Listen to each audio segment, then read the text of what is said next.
किसी आवश्यक ना से सब कथा अच्छे तो आम पढ़ुचे कि प्रकृत अर्थ को ठीक भाव बुझुने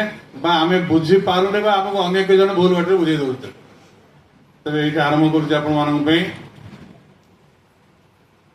जो ब्रह्मांड विदधाति पूर्वं जो वै वेदांश प्रहिणोति तस्मै तंह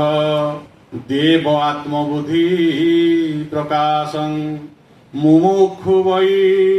शरणमहं प्रपद्ये।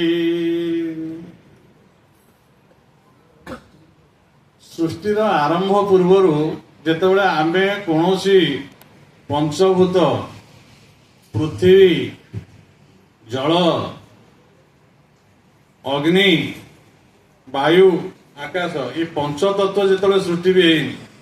है वेदर लिखाई शकिल बाबू आलोचना करम वेदर से कथा अच्छी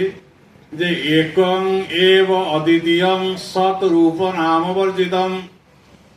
एकं एवं अद्वितीय अद्वितीय तो द्वितीय आउ कहीं ना जड़े मात्र अच्छे रही अभिन्यासी तु तद्विधि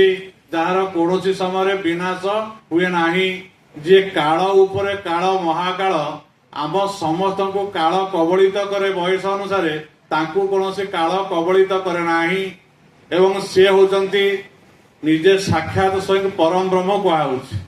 मु समनायक भाव से परम ब्रह्म किए ब्रह्मर अर्थ कौन बृहं धातुरे मन प्रत्यय हेले ब्रह्म शब्दटी आसे बृहन अर्थ सबुठारु बड़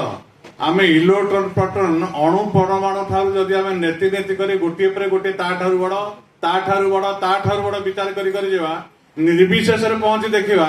सी अनंत तांको ठारू आउ के बड़ नाहंती से बड़ जे से होजंती ब्रह्म बड़ अर्थ होची ब्रह्म ब्रह्म माने सबुठारु जे बड़ आउ किछ नाही से ब्रह्म जे किए तांकर कौन से ब्रह्म करती जदि गोटे कथा आप बुझाऊँ कारण बेसी शास्त्र को जी नहीं समय ना बर्तमान आप समस्त विचार करते जदि से कथा शास्त्र कहूँ सृष्टि हवा पूर्वर जे ब्रह्म अच्छा आला अच्छा आउ जहाँ ना कि ना जी जहाँ ना दे पारे जड़े अच्छा अलमाइट समस्त जड़े अच्छा समस्त सी